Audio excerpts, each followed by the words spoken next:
بسم اللہ الرحمن الرحیم۔ قرآن کا کوئی متبادل نہ بدل ہے، قرآن تو ہر عقدہ دشوار کا حل ہے۔ قرآن رسالت کا محافظ بھی خبر بھی، قرآن بصیرت بھی بصارت بھی بصر بھی، اور قرآن تو انسانوں پہ احسان ہے رب کا،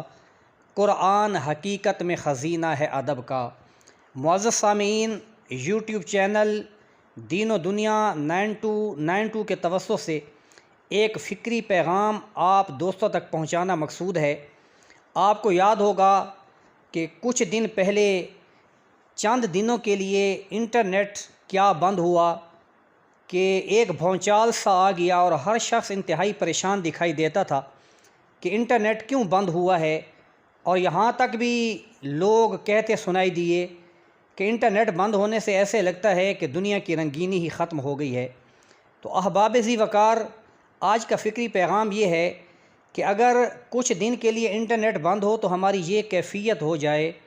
اور سال ہا سال سے رب ذوالجلال کا قرآن ہمارے گھروں میں بند پڑا ہے، کسی کو معمولی سی بھی اس بات کی پرواہ نہیں کہ قرآن تو ہماری زندگی میں انقلاب برپا کرنے کے لیے تشریف لایا، اور اس کو ہم نہ پڑھتے ہیں نہ سمجھتے ہیں اور نہ اس پر عمل کی کوشش کرتے ہیں۔ اگر کچھ دن انٹرنیٹ بند ہو تو ہماری کیفیت کیا سے کیا ہو جائے، اور اتنے طویل عرصے سے قرآن بند پڑا ہو تو ہماری زندگی میں کوئی تبدیلی نہ آئے۔ تو دوستو، علامہ اقبال بہت پہلے فرما گئے تھے کہ درس قرآن اگر ہم نے نہ بھلایا ہوتا، درس قرآن اگر ہم نے نہ بھلایا ہوتا تو یہ زمانہ نہ زمانے نے دکھایا ہوتا۔ آج ہماری تنزلی کی ایک بہت بڑی وجہ وہ رب کے قرآن سے دوری بھی ہے۔ شاید ہم نے یہ سمجھا ہے کہ قرآن اس لیے نازل ہوا ہے کہ اگر ہماری بہن یا ہماری بیٹی دلہن بن کے گھر سے رخصت ہونے لگے تو اس کو قرآن کے سائے میں رخصت کرنا چاہیے، تو ہر طرف سے آواز آتی ہے کہ قرآن اٹھا کے لاؤ تاکہ اس دلہن کے سر پہ رکھا جائے۔ یا اگر ہمارا کوئی ایسا شخص جو فوت ہو رہا ہو اور اس کی روح نکلنے میں دشواری کا سامنا ہو تو قرآن پڑھا جاتا ہے کہ اس کی روح آسانی کے ساتھ نکل جائے۔ تو احباب ذی وقار، غور کرنے کا مقام ہے کہ قرآن مارنے کے لیے تو نہیں آیا، بلکہ قرآن تو مردہ دلوں کو بھی جلا بخشنے کے لیے تشریف لایا ہے، اور اس کا مطلب یہ ہے اس کے نزول کا کہ مسلمان اس کو اپنا کر دنیا میں ایک مقام پیدا کریں، اور ایک انقلابی کتاب ہے، صحیفہ انقلاب ہے یہ رب ذوالجلال کا پاک قرآن۔ تو ہمیں ایک بار پھر پلٹ کے قرآن کی طرف آنا ہوگا، ہمیں قرآن کی طرف جڑنا ہوگا۔ آج کیا وجہ ہے کہ ہمارے نوجوان اپنا پورا وقت انٹرنیٹ کو تو دیتے ہیں، لیکن کئی سال گزرنے کے باوجود قرآن کا ایک پارہ بھی نہیں پڑھ پاتے۔ انٹرنیٹ کا استعمال اچھے طریقے سے کرنا بالکل جائز ہے، کرنا چاہیے ضرورت کے حد تک، لیکن اس کو اپنی زندگی میں اتنا بھی نہیں اپنا لینا چاہیے کہ اگر 1 یا 2 دن کے لیے انٹرنیٹ کے سگنلز چلے جائیں یا وہ اس کی سروسز بند کر دی جائیں تو ہماری کیفیت ہی بدل جائے۔ یہ کیفیت تو قرآن کے ساتھ ہونی چاہیے تھی کہ اگر 1 یا 2 دن ہم قرآن نہیں پڑھ سکے تو ہماری کیفیت یہ ہونی چاہیے تھی کہ ہمارا چہرہ بھی بتا رہا ہوتا کہ ہم 1 یا 2 دن قرآن کی تلاوت نہیں کر پائے۔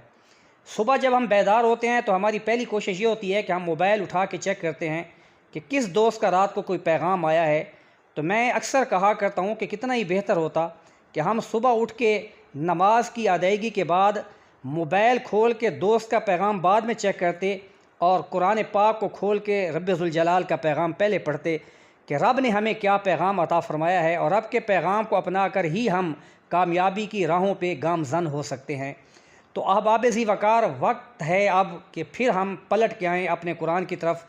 اور نوجوانوں کو قرآن کی طرف، قرآن کی تعلیم کی طرف ان کی رغبت ہونی چاہیے، قرآن کو پڑھنا چاہیے، سمجھنا چاہیے، اور پھر اس کی تعلیمات پر عمل کرنا چاہیے۔ یہی مسلمان کی کامیابی کا راز ہے۔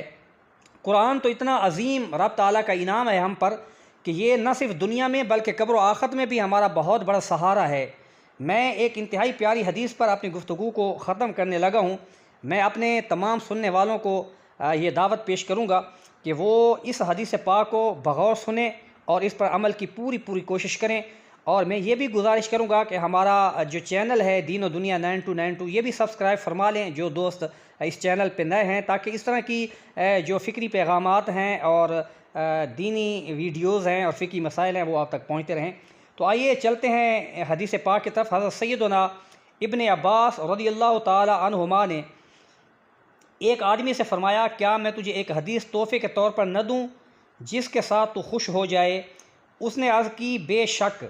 تو آپ رضی اللہ تعالی عنہ نے فرمایا، یہ سورہ پڑھو، تبارک الذی بیدہ الملک، جس کا نام سورہ ملک شریف ہے۔ فرمایا کہ یہ سورت اپنے آل و عیال، اپنے تمام بچوں، اپنے گھر کے بچوں اور اپنے پڑوسیوں کو سکھاؤ،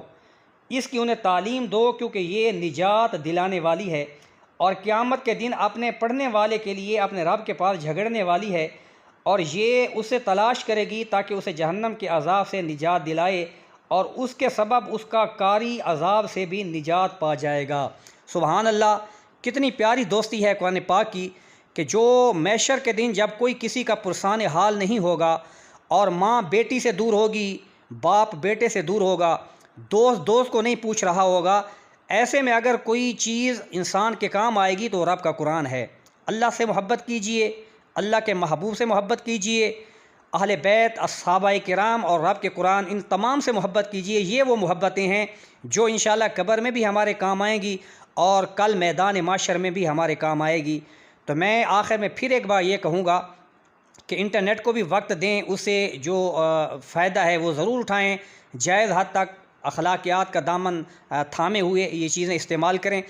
لیکن اس سے زیادہ وقت قرآن کو دیں۔ قرآن پاک کو پڑھیں، اس کا ترجمہ پڑھیں، اس کی تفاسیر پڑھیں، قرآن پاک کو سمجھیں، اور جو قرآن کا خوبصورت پیغام ہے اس کو اپنی زندگی میں لاگو کرنے کی کوشش کریں۔ اللہ تعالی ہم سب کا حامی و ناصر ہو، آمین ثم آمین۔